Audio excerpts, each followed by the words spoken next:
Du coup, si on vous a invité aujourd'hui, chers journalistes, c'est suite un peu au gros titre qui a fait la RN88 il n'y a pas si longtemps que ça, notamment le titre Feu vert, le Conseil d'État donne le feu vert à la RN88. C'est complètement faux, parce que comme on va vous le présenter tout à l'heure, c'est juste que c'est le recours suspensif qui n'a pas été pris en compte. Le recours suspensif ne peut être pris en charge que si les travaux ont réellement commencé. Donc il faut savoir qu'il y a encore 3 recours sur le fond qui doivent être jugés, et pour le coup ça, on ne sait pas encore si le projet est légal ou pas, quoi. Ensuite, on voulait aussi donc dénoncer un peu les mensonges et les éléments de manipulation qu'ont envoyé certains élus de la majorité régionale. Je pense à Caroline Di Vincenzo et monsieur Vigier, Jean-Pierre, qui ont balancé des grosses conneries dans la presse, et on voulait répondre à ça aussi.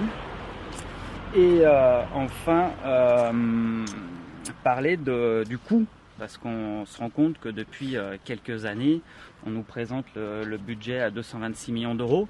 Sauf que ce budget, il a été fixé il y a déjà bien longtemps, et qu'on s'est rendu compte, nous, en suivant les travaux, en suivant ce qui était mis en place sur le terrain, qu'il y avait encore l'année dernière des études pédologiques, il y avait encore des forages pour étudier l'humidité du sol, l'hydrométrie des sols. Et on se retrouve du coup dans un projet qui pour moi était complètement visé à la louche, parce qu'on se rend bien compte que la question du glissement de terrain à Saint-Oskien n'a pas été réellement bien pris en compte. On a vu le budget du contournement du puits complètement exploser, donc on se dit que celui-ci aussi il va pas y échapper.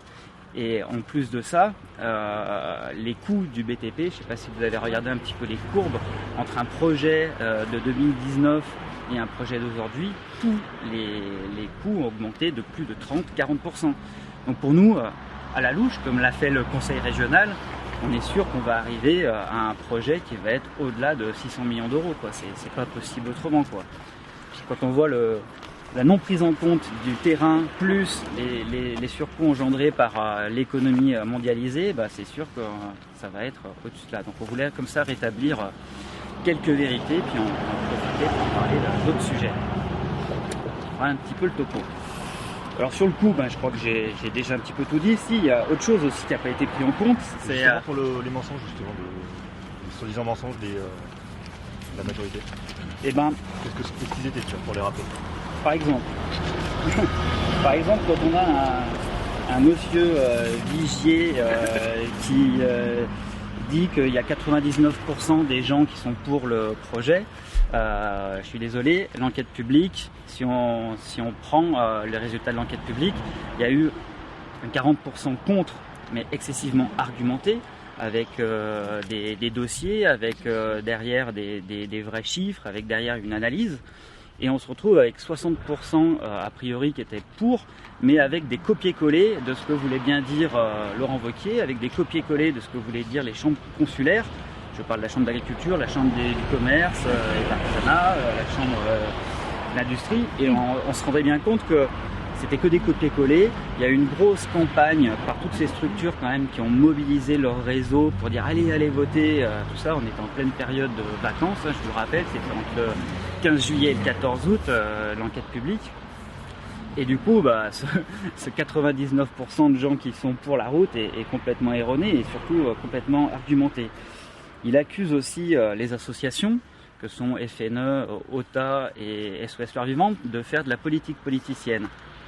On veut juste peut-être rappeler les bases du recours, qui sont la destruction de l'environnement, qui font partie complètement de leur objet, la destruction de la biodiversité. Alors si on veut rappeler 2-3 chiffres, c'est quand même du coup 140 hectares d'espace naturel, 20 hectares de zones humides, 16 habitats d'intérêt communautaire, 3 espèces végétales protégées, 51 espèces d'oiseaux protégés dans le Milan Royal, la pie-grièche, des espèces de reptiles, d'amphibiens, dans le triton crété, la salamandre, 13 espèces de mammifères protégés, dont 3 espèces ont des plans nationaux d'action, les chiroptères, le Milan Royal et la loutre.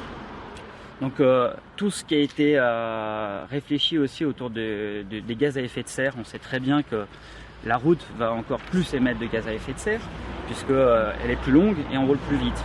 Il n'y a pas photo, tout ça. Donc, je suis désolé, les associations, elles sont complètement légitimes à être contre ce projet, qu'il ait été porté par l'État ou par la région. C'est le même topo, on se serait battu de la même façon. C'est pas parce que c'est Laurent Wauquiez qui porte ce dossier qu'on n'allait pas l'attaquer, puisqu'il va complètement à l'encontre de nos objets associatifs. Et voilà, Madame Lily. 3 recours Ouais. sur le fond qui ont été déposés et qui restent. Ils ont été déposés auprès de qui? Alors, celui de Myriam Laïdouni-Denis, donc une collègue conseillère régionale du groupe des écologistes, a été déposé en décembre 2020 devant le tribunal administratif de Clermont-Ferrand. Et il s'attaquait, lui, à l'arrêté préfectoral au motif de violation du Code de l'environnement, un peu sur les mêmes bases réglementaires et de loi sur l'environnement que ceux des associations. Et elle a aussi, dans celui-ci, attaqué le conflit d'intérêts du président de région, M. Wauquiez, qui est à la fois président du conseil régional et à la fois élu conseiller municipal du Puy et vice-président à l'Agglo en charge de l'économie. Donc il y a quand même un petit conflit d'intérêts à amener autant d'argent de la région auprès d'une collectivité dont il a une vice-présidence en charge de l'économie.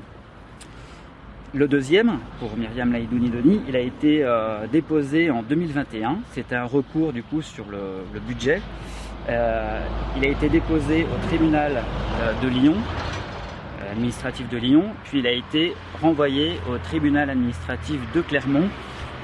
C'était un recours sur le budget global de 2021. Du coup, il y avait une petite part, juste 23 millions d'euros qui concernait la RN88. Et du coup, l'idée c'était d'attaquer le budget dans sa globalité, comme elle l'a fait en 2016, elle a gagné, comme elle l'a fait en 2017 où elle a gagné. Et le tribunal a pris en compte que la partie RN88 pour le mettre à charge au niveau du tribunal administratif de Clermont. Donc il y a ces deux recours, voilà, et puis le troisième, je vais peut-être laisser en parler, celui du coup des quatre associations requérantes du recours sur le fond. Donc, ce recours au tribunal administratif de Clermont, il a été déposé le 28 janvier 2021. C'est la requête en annulation de l'arrêté préfectoral qui porte autorisation environnementale pour le projet de la RN 88. En même temps que ce recours-là, il a été déposé aussi la requête en référé suspension, celle qui a fait l'actualité vis-à-vis de l'éveil. Ce référé suspension, c'est une procédure supplémentaire à côté du recours sur le fond qui vise à obtenir la suspension de la décision administrative prise par l'administration lorsque celle-ci est de nature à porter dommage à vos intérêts personnels et lorsqu'on fait une association à votre objet statutaire. Donc pour ce référé suspension, il faut avoir 3 conditions assez intéressantes parce qu'on comprendra ensuite par la suite pourquoi le CE n'a pas admis ce référé. De 1, il faut avoir déposé une requête au préalable, c'est-à-dire une requête sur le fond, celle qui a été déposée en même temps le 28 janvier 2021. Ensuite, il faut justifier de l'urgence de ce référé, c'est-à-dire qu'il faut qu'il y ait un dommage réel, important, et notamment ici sur l'environnement, qui justifie qu'on suspende cette décision administrative. Et la troisième condition, c'est d'avoir un doute sur la légalité. Donc, pour les arguments qui démontrent en quoi cette décision est illégale, c'est une version allégée de ce qu'on a présenté sur la requête sur le fond. C'est quel tribunal ici? TA de Clermont-Ferrand, tribunal administratif de Clermont-Ferrand. Le juge du tribunal administratif a rejeté cette requête en référé suspension le 24 février. Donc, par la suite, le 11 mars, les associations, puisqu'elles n'ont pas de possibilité d'appel sur ce genre de procédure, sont directement allées devant le CE pour former un pourvoi et demander à ce que ce référé, suspension de la décision, se fasse bel et bien. Le calendrier a fait que, par ce référé suspension, on demande l'arrêt des travaux, mais les travaux sont déjà arrêtés. Alors c'est une des conditions en fait du référé suspension, qu'il faut qu'il y ait une urgence pour être accepté. Donc le Conseil d'État, qui avant d'étudier vraiment une requête entièrement à une procédure d'admission, s'est contenté d'écarter ce recours de référé-suspension à la phase de l'admission, parce qu'il n'avait plus lieu d'être, étant donné que les travaux étaient déjà arrêtés. C'est pour ça que dans le communiqué de presse, on précise que c'est un non-événement. Il n'y a rien qui a changé finalement. Et la requête sur le fond devant le TA de Clermont-Ferrand, elle est toujours pendante et aucune décision du juge n'a été prise. Je peux me permettre de préciser là-dessus brièvement, c'est que du coup, on se rend bien compte que les travaux de dégagement des emprises qui avaient été commencés en janvier l'an dernier, elles se sont arrêtées bizarrement juste une semaine avant d'aller au tribunal administratif, alors que le chantier n'était même pas fini. Donc c'était vraiment une vision de se dire on ne veut pas faire stopper les travaux, donc on les arrête de nous-mêmes. La deuxième question, c'est normalement les travaux auraient dû pour de bon commencer en septembre. C'était le planning annoncé. Donc on est déjà avec un chantier sans qu'il ait vraiment commencé, qui a déjà du retard, quoi. Et ce retard, il n'est pas lié du coup au recours juridique, ni même aux actions qu'on a pu mener, mais il est bien de fait du travail du conseil régional et des choix qu'ils ont faits. Puisque du coup, le planning annoncé n'est complètement pas respecté, pas encore aujourd'hui. Donc c'est ce chantier qui devait durer 2 ans et se finir quasiment en 2024, aujourd'hui il n'a pas commencé et du coup ça va encore retarder tout ça. Ouais. Moi je voulais aussi parler des coûts annexes qu'on pouvait rencontrer et entre autres ceux de l'agglo, parce qu'on est sur l'agglo du Puy ici et on a eu voté au printemps un coût sur des travaux d'adduction d'eau pour plus de 400 000 €. Et ça, on sait que ça va être comme pour la déviation du Puy, qu'il va y avoir des travaux qui vont avoir lieu annexes de plus en plus, tout comme le village service qui n'était pas financé, comme plein de choses. On va reparler de l'eau tout à l'heure.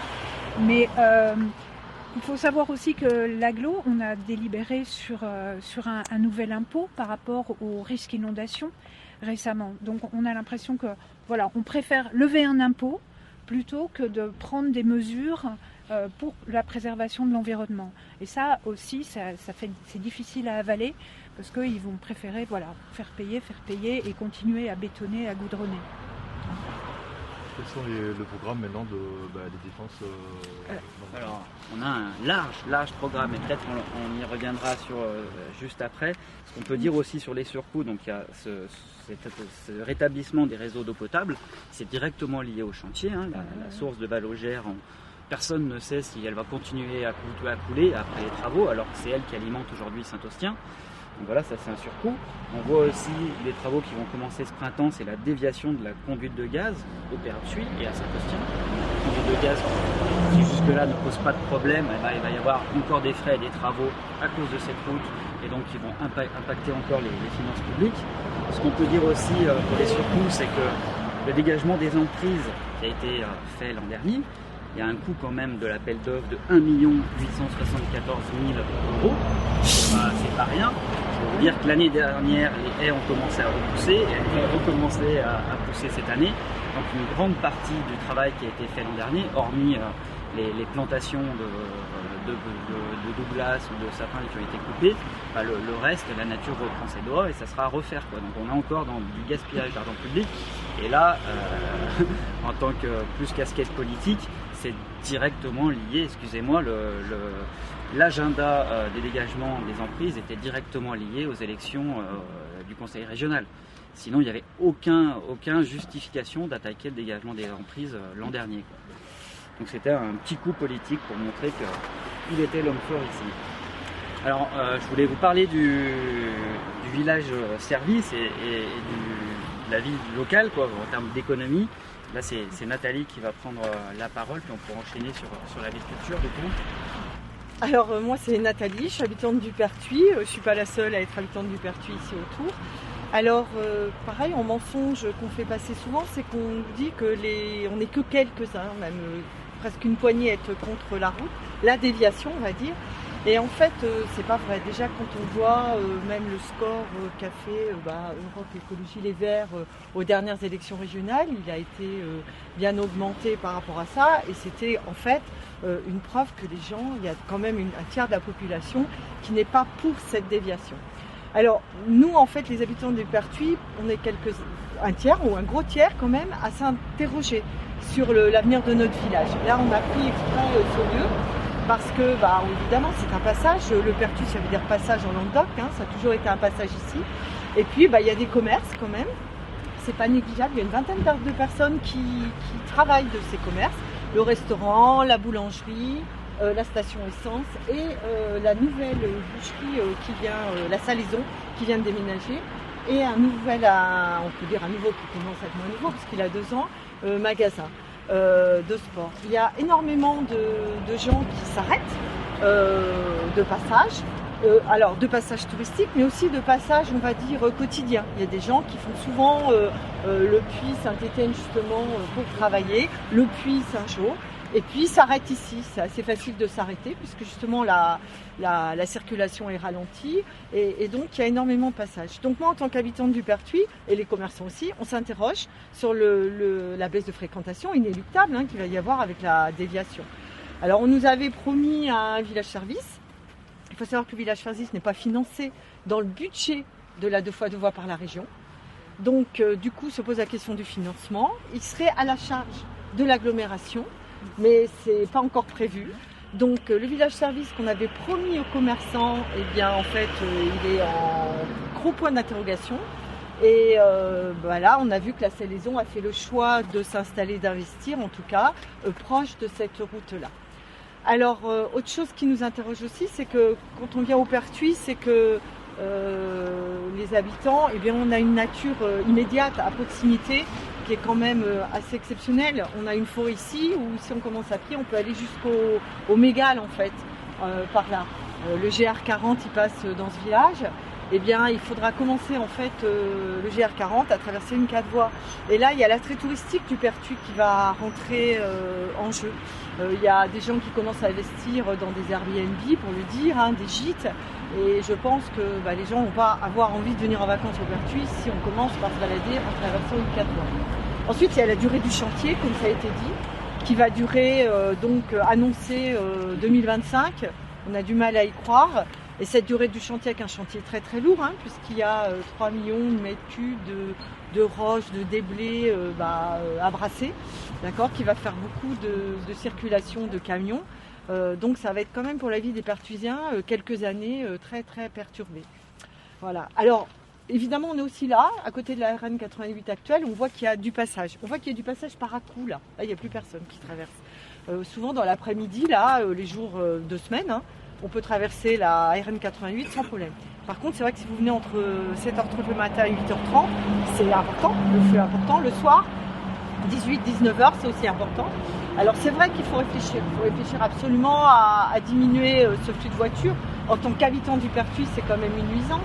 Mais nous, ce qu'on veut, c'est qu'on remette à plat et qu'on réfléchisse à un autre projet qui a moins d'emprise au niveau de l'environnement et puis même au niveau de la vie sociale par rapport à nos commerces. Voilà. Déjà, donc, comme on disait, remettre vraiment une vraie cadence de train pour diminuer. Et puis, il faut réfléchir en fait au fret par rapport aux camions, parce que c'est surtout les camions les nuisances. Voilà. Donc nous, ce qu'on demande en fait, c'est un moratoire en fait. C'est que la route, on s'arrête et que ce projet qui a été élaboré en 1998-99, eh bien, soit remis sur la table avec les gens qui habitent actuellement au Pertuis. Parce que les gens qui avaient soutenu ce projet, en 98 déjà il y en a beaucoup qui sont plus là et on demande nous la population à ce qu'on soit à nouveau interrogé sur ce qu'on veut de notre village. Ça n'a jamais été fait par la région qu'on vienne ici? Non, jamais en fait. On a décidé, alors il y a eu cette enquête publique bien sûr et comme le disait Renaud, c'est qu'il y a eu 40% quand même de gens qui ont argumenté. Et si on regarde les arguments, les gens du Pertuis ont amené cette argumentation.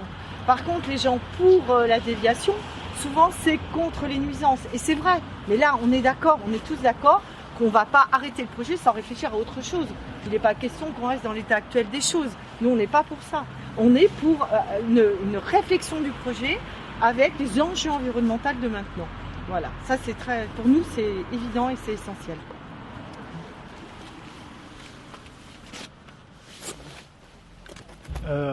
Du coup, moi je voulais toucher un mot par rapport au désenclavement économique et les aspects un peu, on va dire, agricoles.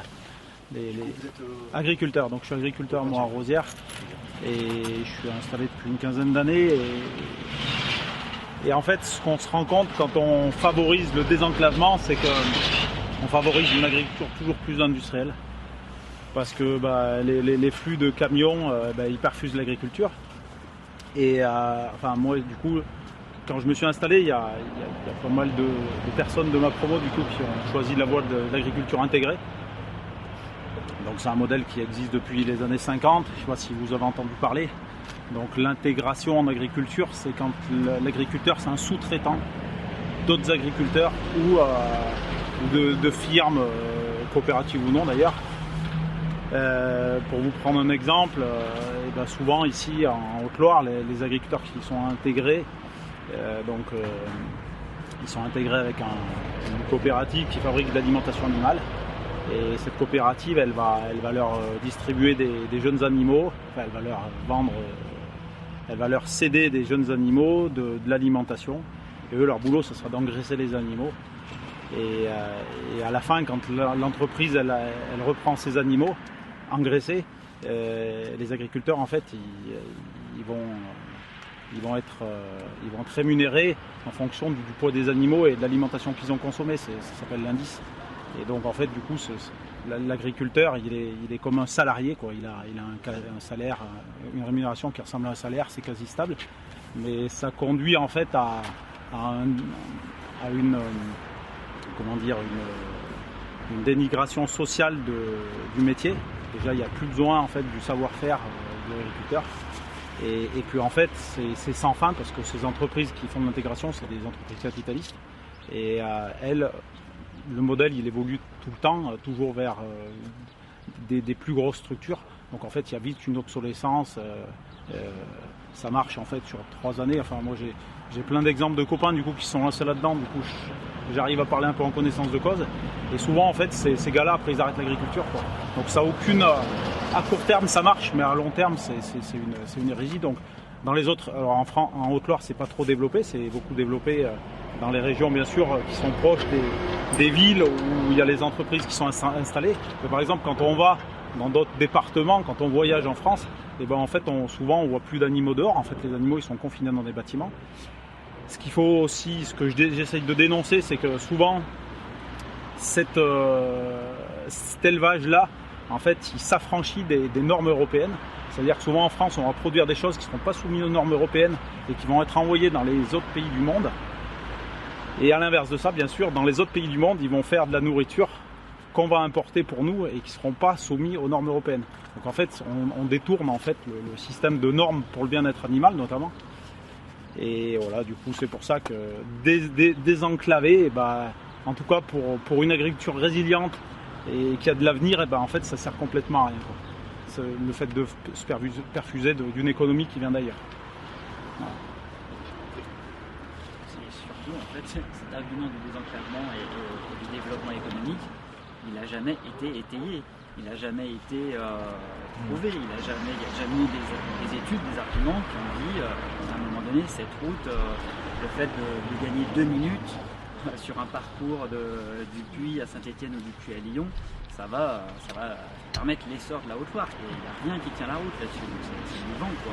Donc pareil, pour reprendre les vœux de l'aglo, on ne voit pas comment un tel projet destructeur va pouvoir désenclaver la Haute-Loire. Déjà désenclaver. Et ce serait pas mal intéressant aussi, c'est d'avoir une étude sur le nombre de camions qui transitent. Parce qu'il y a un nombre de camions qui est vraiment important, mais il n'y en a pas un qui amène quelque chose à l'économie de la Haute-Loire. Il y en a vraiment qui font que traverser. Et puis moi je voulais rajouter que ce projet n'est absolument pas démocratique parce qu'à aucun moment il avait été dans le programme électoral de M. Vauquier en 2015 et qu'il est réapparu sans que les citoyens aient pu s'en emparer. Et ça c'est quand même grave vu les montants et les sommes engagées. Du coup, ouais, les montants sont très très élevés. Du coup, qu'est-ce qu'en pensent, peut-être que vous le savez, je sais pas, les habitants des autres départements de la grande région? Est-ce qu'ils sont au courant? Voilà. Et par contre, c'est sûr que les chiffres qu'on a étudiés nous pendant la campagne électorale montraient qu'effectivement la Haute-Loire globalement avait 20 fois plus de subventions par habitant qu'un habitant d'une ville de gauche ou d'une ville écolo comme Grenoble. Et alors c'est encore plus important quand on compare les subventions régionales au Puy que d'autres villes de la région. C'est ville Effectivement, urbaine.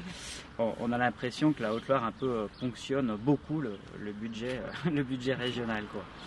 Là, bon, est-ce que les habitants d'ailleurs sont vraiment au courant? Je sais pas. Je ne pense pas. Et sur des projets où l'environnement est plus une contrainte toujours qu'avec une volonté de préserver l'environnement exceptionnel qu'on peut avoir. Au contraire, ils vont jouer sur cette carte-là pour un attrait touristique de masse. Hein. On sent qu'il y a une envie de développer le tourisme de façon vraiment importante et que c'est pour eux que de la contrainte. Est-ce qu'avant de passer au prochain rendez-vous, on a oublié quelque chose? Il y a quelqu'un qui a quelque chose à rajouter? L'argument sécurité. Le Ouais. faux argument sécurité. Ouais. Ouais, on le dit, mais c'est. Ouais, c'est sûr. Que ce tronçon, le nouveau tronçon qui soi-disant est très accidentogène, en fait, en 10 ans, et ça, les chiffres de la préfecture le donnent, hein, c'est pas nous. Hein. Ça fait 12 ans Ouais, maintenant. 10 ans à l'époque c'était fait, 12 ans, 13 ans maintenant, il n'y a eu que 2 morts. Et les pros RN 88 font l'amalgame avec le tronçon du Saint-Jean, qui lui est toujours très accidentogène. Donc ce tronçon, nous on l'a jamais contesté, il est en train de se terminer, aucun problème. Le tronçon accidentogène, basta, c'est fait. L'autre ne l'est absolument pas. Sauf qu'on utilise toujours le même argument. Sous-entendu, on fait pleurer dans les chaumières parce que on est des méchants qui ne tenons pas compte de la vie des gens. En gros, hein, c'est un peu ça. Donc c'est toujours l'argument mensonge. Deux personnes décédées dues à l'alcool et stupéfiants, je crois. Oui, en plus c'est ça. Oui. En plus les deux morts, un seul accident de mort, suspicion, enfin pas suspicion, alcoolémie et chichon. Ils étaient 3 dans la voiture. Il y a eu un survivant. Ils auraient roulé à 120 km/h sur un autre axe parallèle. Il y aurait peut-être eu 3 morts, quoi. Ouais. C'est surtout que nous, en tant qu'habitants du Pertuis, s'il y a un nouveau projet, bien sûr, on sécurisera le nouveau projet. Voilà, par exemple, les accidents se passent surtout dans la descente, là, en fait, entre le Pertuis et Saint-Austien. Quand on se balade en France, quand il y a une descente telle, en général, entre les deux sens, eh bien, il y a des glissières en béton, normalement, pour éviter que, que ça se percute. Et ça, c'est évident qu'il faut l'envisager. Comme il faut aussi envisager, si des fois ce tronçon restait tel quel, il y a quand même des gens qui habitent, même s'il y en a de moins en moins qui habitent au bord de la route, hein, mine de rien, si vous regardez dans Saint-Austien, il y a très peu de gens maintenant qui habitent sur le bord de la RN 88. Les gens se sont mis aux abords, les nouvelles maisons. Et là, il faut pouvoir aménager avec des murs anti-bruit. Enfin, il y a des choses qu'on sait faire, ça. Et du coup, on va déménager. Il y a des gens, ils se sont écartés de la RN 88. Mais maintenant, par la déviation, ils vont se retrouver à nouveau à la RN 88. Là, je pense à tous les hameaux de la Frédère à Saint-Austien, tout à Saint-Austien, où ils s'étaient écartés de la RN 88. Maintenant, ils vont se retrouver à nouveau au bord. Et là, on n'a pas fait d'études non plus. Mais je pense franchement, quand on regarde le nombre de gens qui habitent au bord de la RN 88, et on aura plus impacté par la nouvelle déviation en nuisance qu'actuellement ceux qui sont là. Voilà. Donc c'est quand même bizarre comme choix. C'est quand même bizarre. Par contre, au niveau sécurité, c'est évident que dans l'autre projet que nous on voudrait mettre en place, on en tiendra compte. Ça, c'est évident. Voilà. En tout cas, on est tous ensemble pour lutter contre ce projet. Alors on a ici des soutiens locaux et on fait partie de nombreux réseaux maintenant au niveau national, que ce soit les soulèvements de la terre, l'événement qu'on a pu faire au mois de mai l'an dernier, que ce soit le groupe aussi contre la réintoxication du monde, voilà, qui est un mouvement national qui est autour de Agir 17, leur site internet. Voilà, on fait partie de Reclaim the Field, on fait partie de tout un tas d'autres réseaux et on va continuer à faire vivre ça tout au long de l'année. Donc par exemple les événements qui vont arriver, il y a la journée mondiale des zones humides où on va intervenir le 1er février à la maison pour tous de Chadrac. On va parler de beaucoup de choses, notamment des retenues collinaires, mais aussi des 20 hectares de zones humides qui vont être détruits par rapport au tracé. Donc on va reparler de l'intérêt de préservation des zones humides, tout ce qu'elles apportent gratuitement à la société en termes de ressources en eau, de biodiversité, de rétention en terre crue, etc. On va être présent au soulèvement de la terre pour échanger avec tout un tas d'autres partenaires au niveau national le 29, le 30 et le 31 janvier, donc dans le Jura et à Dijon. On sera présent au salon Prime Vert, le salon de l'écologie et des alternatives, donc, qui aura lieu à Lyon Eurexpo. On va participer à l'événement Soulèvement de la Terre qui aura lieu à Lyon. On va participer aux événements Soulèvement de la Terre Bassine Non Merci qui aura lieu le 26 mars en Charente-Maritime. On prévoit, comme un peu on l'avait fait l'an dernier, un petit week-end de plantation. On prévoit de répondre à la demande d'agir contre la réintoxication du monde. Il va y avoir un événement post-premier tour des présidentielles. On va participer au festival Alternatiba qui aura lieu à Lyon. Il y a l'Alter Tour d'Alternatiba qui va passer au mois de juillet ici au Pertuis. On prévoit d'organiser des soirées à Saint-Étienne, en Ardèche, encore ici autour des thématiques de l'agriculture avec les ateliers paysans. On prévoit des soirées festives, enfin voilà quoi. On a un programme très complet. Et si le truc que j'avais pas noté mais que je peux rajouter, c'est qu'il y a un groupe de travail au sein du collectif où on est vraiment en train de réfléchir concrètement à des alternatives crédibles, puisque aujourd'hui personne ne le fait.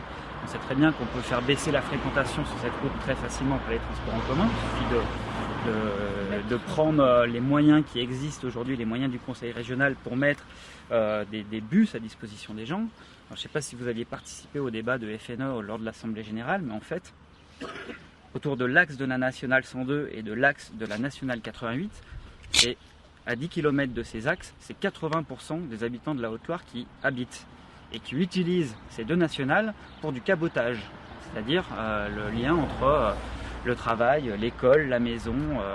Et en fait, toutes ces personnes-là pourraient largement utiliser des transports en commun, comme on le voit partout ailleurs, sauf en Haute-Loire, où on se demande bien ce qui arrive, quoi.